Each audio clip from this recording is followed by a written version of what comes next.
Now let's start our next topic, which is the Amazon Q.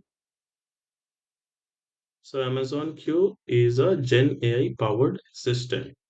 Okay, and you have different flavors of it. The first one is the Amazon Q Business, which is specifically for businesses and enterprises. So using this, you can create assistant for your business, and it's going to be connected to your company's data sources. So it can be like your company database, or it can be your company document stored in anywhere. Okay. Like we will see through which all data it can connect to. What all it can do is, so you feed it with company's data, and now it would be able to answer your questions. Okay, related to that, the data which you have feed it can answer the question, or it can generate summaries for you, it can generate contents for you, and it can even perform some of the tasks. You can automate some of the tasks using the Amazon Q business. So this is basically a Gen AI based assistant, and this is little different to what we have seen earlier in the Amazon Kendra. So Amazon Kendra was also similar. There also we had the concept like you feed the Amazon Kendra with company's data, you upload files in there, okay, and then it would be able to answer questions based on that. But the difference here is the Q business is based on Gen AI, and the Kendra was based on the conventional AI. Okay, so the Kendra was limited to just question and answers, but the Q business has a more advanced capabilities of you can ask any general things to it. Like you, it's a conversational AI. Okay, so you can talk with it. Okay, you can continue your conversations. You can ask question, then you will receive some answer. Based on the answer, you can again ask something on it. Okay, so it's a much more advanced version of assistant you can create with this one. Now the data connectors are there. Okay, so it supports I think 40 plus data connectors. So out of which you will have the some of the most common, which are like you can connect it with S3 files or Microsoft 365 files you can connect it with. Okay, and then you can connect it with like Google Drive, Gmail, Slack, SharePoint, and Salesforce, and a lot of other standard places where companies do keep their data. So for most of them, we have the data connectors over here. So you just have to configure the data connector, and then once your data source is configured properly into your Amazon Q business application, you will be able to ask questions and talk to your assistant. So let's see it in our AWS account. So here we have the Amazon Q business, and here we have the applications. Okay. So we can try creating an application. So when you create an application, first thing would be if the user which is going to use this application has to be authenticated, or it can be anyone who can use it. Okay. So authenticated user means you have to create a user. Okay. So there would be some process for creating a user, and then you have to generate authentication method for it. Okay, anonymous user would be like you will just be provided with a URL, anyone can use it. In this case also you will be provided with a URL, but when you open the URL you first have to log in. Okay, one thing remember, like don't try this in your personal account because it's going to charge you. Okay, so authenticated user will try. Okay, now you have to provide it with the authentication method. Okay, and then you can create the application over here. Once the application is created, so you will be able to see your application over here. I think I have created one in a different location. Yeah. So here our application is there.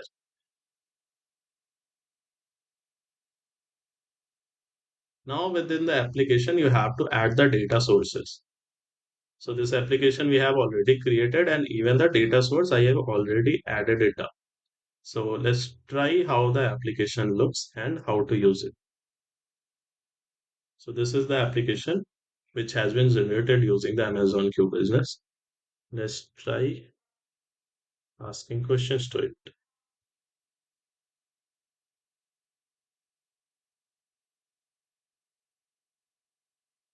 So it says it talks about global tech solution. Why it talks about global tech solution is we have feeded it with some data about this global tech solution. So we have uploaded files actually over here.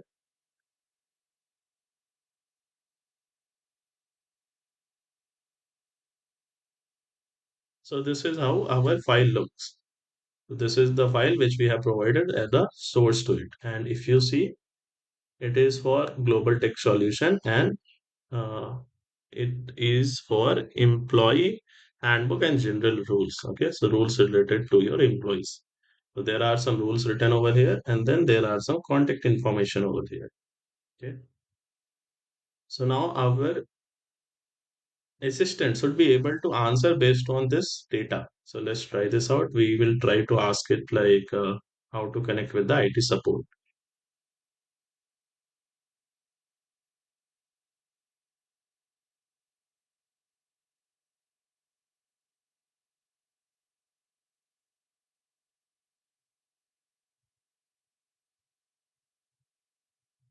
Okay.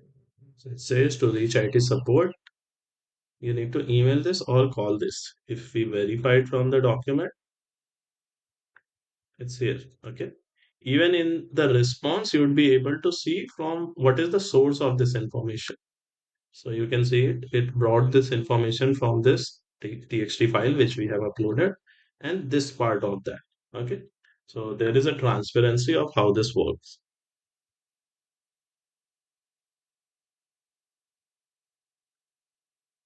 Now, other than the data connectors, it supports plugins.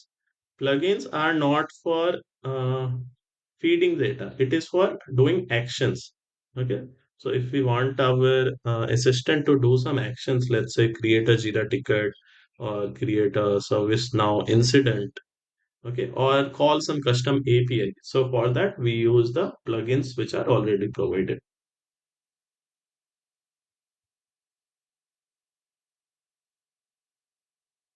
Now let's talk about some of the features. So the first feature is blocked word. So we are able to block specific words in the question as well as in the response. If the user is asking a question which includes this word, the assistant will not answer. Or if the user is asking something and in the bot, in the assistant response, that word comes, so it will not answer. Okay. So let's see it over here. So you have the controls here. Okay. And here you will see we have the block words. As of now, there is nothing, but we can add words over here, which would be blocked for the assistant response and even questions. Okay. But the blocked word is not always enough. Even if we block a word, the user can ask the question in a different way, right? So the ideal way is to block the whole topic.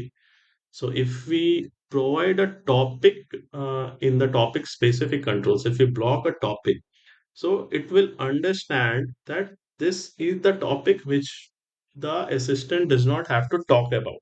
So even if the user tries to ask the question in a different way, it uses a similar word, even in that case, it will not answer on that topic. So K should be like you don't want the assistant to talk about the security principles of the company.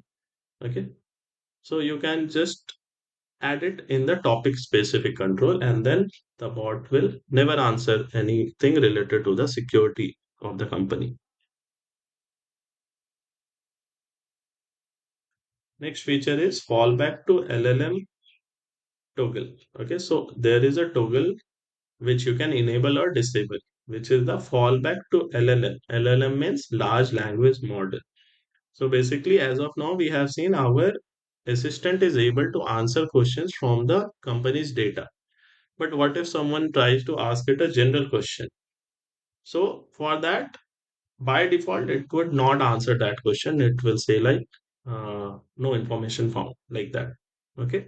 But if we want our assistant to be more capable, okay, so in that case, we can enable this thing so it can answer a general questions as well, which is not there in your company data. So let's try it.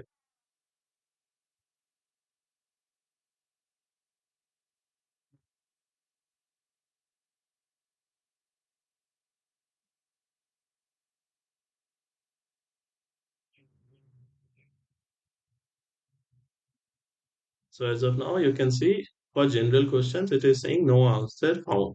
Okay. The reason is, if you see over here, the global controls, here we have allow Amazon Q to fall back to LLM knowledge, which is set to off. Okay. If we enable this, then such questions can be answered. Next one, which is again a important topic for the exam, is the document level access you can control. Okay. So we have our assistant, okay, and for the data sources, let's say we have provided it with multiple files, let's say present in S3. Okay. Now, if a user logins and it tries to ask question, but the user itself is not having access to that file, so the bot will not answer to the question. Okay. So we can set this up. So let's say we have multiple users in our account, and the users are from different group. Like some users are like, let's say, IT employees and some are HR employees. So we can set up document level access of them, which all users can access uh, HR related information. Okay. So for a document level, we can set up the access so that if the user which is logged in to which is asking the question is not having access to the exact document from which the bot has to find that answer, so it will not answer in that case. Only if the user is having access to the document from which the answer has to be retrieved, then only it will answer. So that the document level control we have over here. Next is the Amazon Q apps. So this is again important for the exam. So Amazon Q apps, you can say, is the easiest way to create Gen AI based applications. Okay, application, if you say, it's simply, you can say, application where you can feed some information and you can get a response. Okay, so how this works is, on the Amazon Q business, if a user is there, okay, and and it has to be a pro user. As of now, we have created a light version of it. Okay, if a pro user is there and it communicates with the assistant in a way like, let's see,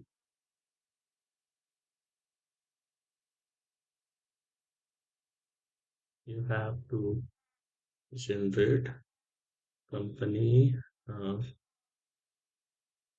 onboarding mails, take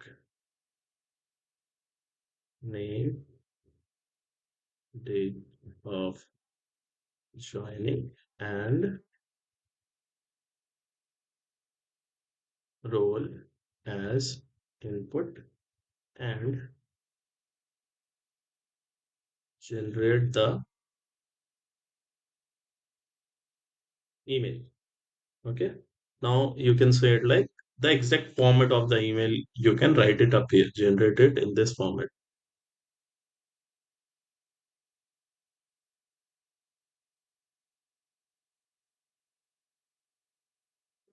So here you can, after this, you can write the exact format, how you want the email to be. Okay. So with this, we are we are doing something which we can reuse, right? So such kind of thing, when we do, so we will write this prompt and then we'll run it. So obviously it is going to ask for inputs then. Okay. We'll provide it inputs and then it will generate the output, which would be the onboarding mail. Okay. The format of the output of the outboarding mail it will generate. So we can copy it and send it. Okay. So this overall thing should be allowed to reused. Okay. So if it's a Amazon Q Business Pro user, so once you do this thing, on the top you will be seeing an option to create Q apps. Okay. So once you communicate with the application with the assistant like this, you will be seeing an option to create AI app, create Q app. Okay. So you can click over there and then it will be creating an app for you with the same UI. Okay. There, when you open the app, it will simply ask you for input and then give the output. Okay. The inputs which we have seen over here. So those inputs it is going to take over there and directly give you the output. It is not, you don't have to write all of these things again and again. It is going to provide an app for you to be reused. Okay. So Q apps we should remember it's going to be there in the exam for creating reusable tools. Okay. Now let's see the next flavor of the Amazon Q, which is the Amazon Q developer. So for the Amazon Q developer, there are again two modes. First is the AI code companion. So this is something which you can integrate with your IDs. Are like your Visual Studio Code, right? So where you write the code, so you can integrate it with your IDs, and it's going to help you with uh, writing your code. Okay, it will provide suggestions. It will help you in debugging. It can do security scans on your code, and it can suggest you for optimizations. So this is going to be a companion for coding. The next one is the AWS console companion. Okay. So on the AWS console, which we use, like this one. Okay. This is our AWS console. Okay. The web console, this one is. So here also you have an option for Amazon Q. If you see over here, you have it and you can ask it questions. So what all this console companion can help you in? The first one is it can answer you about your resources in AWS. So what all resources you have created within your whole account, you can ask questions on this one, like find a Lambda, which names start with this one, or when that Lambda is given, then you can ask for what is the configuration setup for this, what is the timeout setup for this. Okay. So such kind of questions you can ask it, or it can help you with the AWS documentation and service selection. So you can ask it questions about AWS, like I am trying to do this. So which service I should be using and which service would be most cost efficient. Okay, such questions it can help you with. And the AWS documentation, which is like documentation for all the AWS services which we have. So for that, or it has access to that also. So you can ask questions and it will answer using the AWS documentation. Next one is the it can provide you CLI commands for the task. So if you are trying to do some operation within your AWS account, let's say you are trying to create a Lambda function, and then you want the AWS console companion to help on this. So you can ask it like provide me a CLI command. So CLI is basically command line interface for the AWS. If you can see over here, here you have a console option. Okay. So instead of creating your resources manually within the AWS, you can just go to this console and write commands. For us, it's not properly set up now, but that's okay. But the concept is you can write commands over here and it will do the operation like creating a resource, updating a resource, and deleting resource, changing configurations. So for everything, there are CLI commands. So the Q developer can help you for providing those commands as well. Once you get the command, you can run it and do your task.